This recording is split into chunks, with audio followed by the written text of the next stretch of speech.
क्या उस साये ने उसे फिर से अपने वश में कर लिया था? आखिर क्यों पड़ा है वो साया सुहानी की जान के पीछे? कौन है वो लड़का? आखिर क्या रिश्ता है उसका उस साये से? सब लोग इतने घबरा क्यों गए?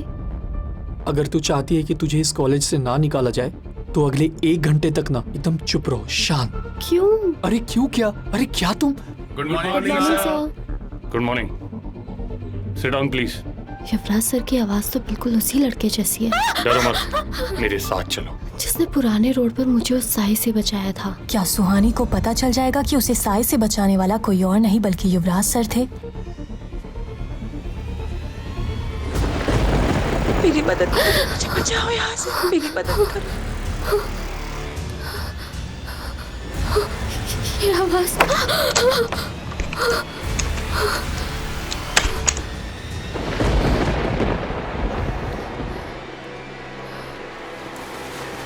सुहानी।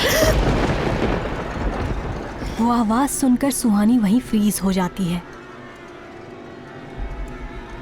अगले ही पल वो आवाज दरवाजे की तरफ से आती है तो सुहानी दरवाजे की तरफ मुड़ती और आगे बढ़ने लगती है।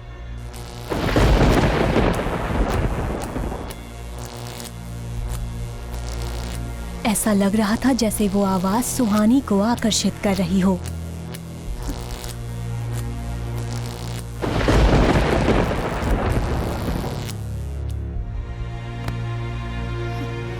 किसी के छूते ही सुहानी होश में आ जाती है और हैरानी से अपने आसपास देखने लगती है। उसे समझ नहीं आ रहा था कि वो यहाँ कैसे आ गई।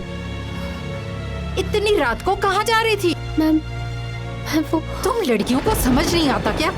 मैं कहीं नहीं जा रही थी। वो एक आवाज आई और सुहानी की ऐसी हालत देखकर वार्डन के चेहरे के भाव बदल जाते हैं। पता नहीं मेरे साथ क्या हो रहा है। ठीक है, तुम जाओ अपने कमरे में जाकर सो जाओ।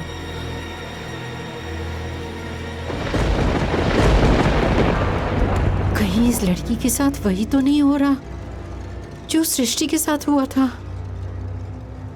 कहीं इस लड़की का अंजाम वही तो नहीं होगा जो सृष्टि का हुआ था?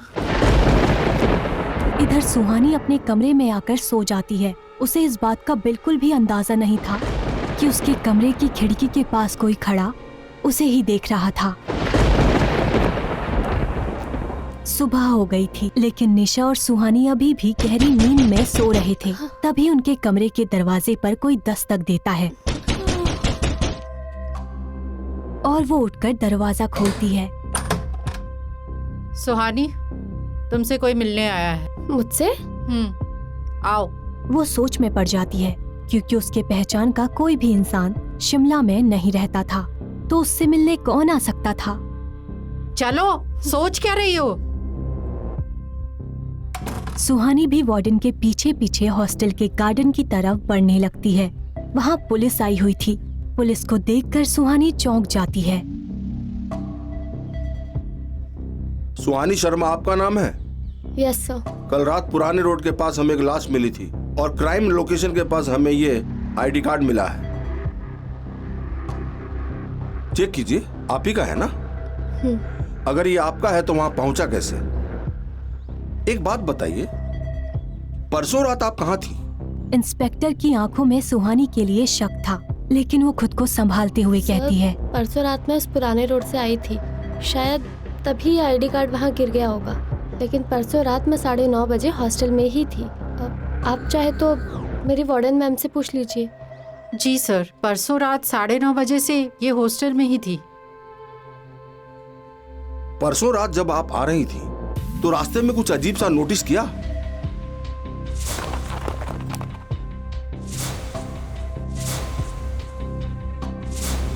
नो सर, मैंने कुछ अजीब नहीं देखा। सुहानी जानती थी कि जो भी उसने पुरानी रोड पर देखा था उस बात पर कोई भरोसा नहीं करेगा। ठीक है, आप जा सकती हैं। Thank you sir. इसलिए सुहानी वो बातें पुलिस से शेयर नहीं करती। इस लड़की पर नजर रखना, कहाँ जाती है, किससे मिलती है, क्या करती है, ये सारा रिकॉर्ड मुझे चाहिए। कुछ देर बाद सुहानी निशा के साथ कॉलेज चली जाती है। तभी कार से एक हैंडसम लड़का बाहर निकलता है उसकी पर्सनैलिटी बहुत शानदार थी। पूरे कॉलेज की नजर उस लड़के पर जाकर रुक जाती है।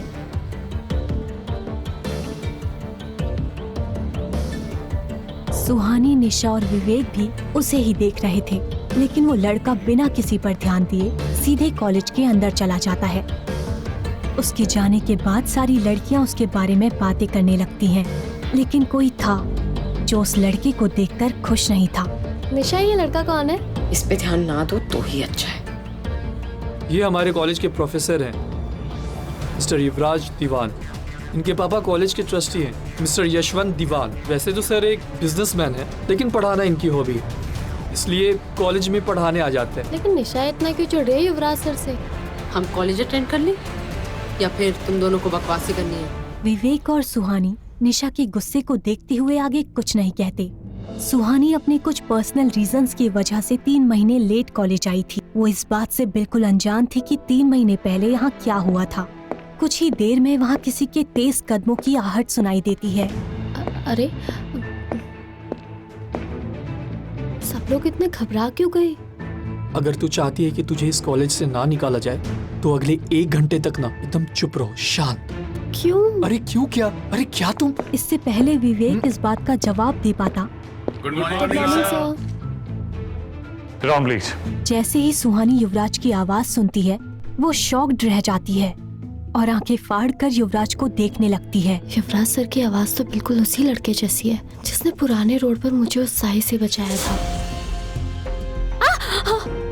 डरो मत, मेरे साथ चलो। युवराज की हाइट और कद काठी बिल्कुल उस लड़के के जैसी ही थी। लेकिन ऐसा कैसे हो सकता है? युवराज सर आधी रात को उस हॉन्टेड प्लेस पर क्यों जाएंगे? सुहानी यही सब सोच रही थी कि तभी युवराज स्ट्रिक्टली कहता है,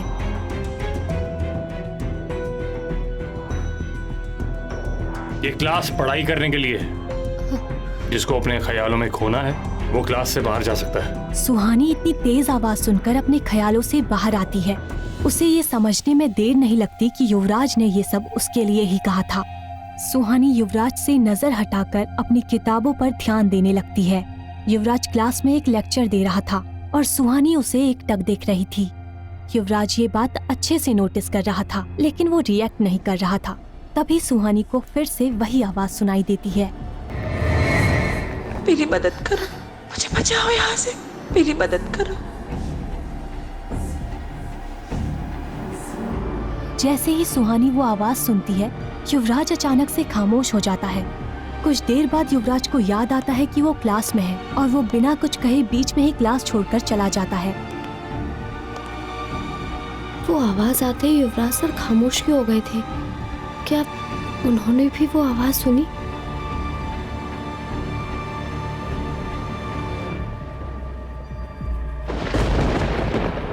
क्या हुआ निशा? तेरा सुबह से इतना मूड ऑफ क्यों है? कोई बात है तो तू मुझे बता सकती है। वो युवराज दीवान, जब भी उसे देखती हूँ ना मेरा खून खौल उठता है। चला क्यों नहीं जाता वो कॉलेज से? यार, ये युवराज सर की स्टोरी क्या है और तू उनसे इतना गुस्सा क्यों रहती है? सुहानी, तुमसे पहले मेरे रूम में एक लड़की रहती थी जिसका नाम सृष्टि था और वो मर चुकी है। और उसकी मौत का जिम्मेदार और कोई नहीं बल्कि वो युवराज दीवान है। युवराज सर? लेकिन कैसे? सृष्टि की मौत के जिम्मेदार युवराज सर कैसे हो सकते हैं? एक्चुअली युवराज ने... अब ये लाइट को क्या हो गया? वैसे ये भूतिया जगह कम थी डराने के लिए, जब लाइट भी चली गई। साइलेंस! क्या हो रहा है? इतना शोर क्यों हो रहा है? मैं लाइट चेक करवाती हूँ। Maintain silence. अच्छा निशा, आगे क्या हुआ? फिर कभी यार, आज मूड ठीक नहीं है और देख लाइट भी चली गई। सुहानी आज ही पूरी बात जानना चाहती थी, लेकिन वो निशा का मूड देखकर उसे फोर्स नहीं करती है। डिनर के बाद निशा और सुहानी अपने रूम में आ जाते हैं। निशा गहरी नींद में सो चुकी थी। इस वक्त उसके दिमाग में निशा की कई बातें ही चल रही थी कि सृष्टि की मौत का जिम्मेदार युवराज दीवान है। अगर मैं सही हूँ तो उस रात युवराज सर ने मुझे उस साई से बचाया था, जबकि वो मुझे जानते भी नहीं थे। वो किसी की मौत की वजह कैसे हो सकते हैं? और आज वो ऐसे अचानक से क्लास से क्यों चले गए? क्या वो भी उन आवाज़ों को सुन सकते हैं जो मुझे सुनाई देती हैं? क्या इसी वजह से वो क्लास से चले गए? क्या युवराज भी उन आवाजों को सुन सकता था? आखिर क्यों बचाई थी युवराज ने सुहानी की जान? आगे की कहानी जानने के लिए देखें अगला एपिसोड सिर्फ पॉकेट FM के YouTube चैनल पर, और साया अ कर्स्ड लव स्टोरी के सारे एपिसोड्स को सुनने के लिए डिस्क्रिप्शन में दी लिंक से डाउनलोड करें पॉकेट FM ऐप।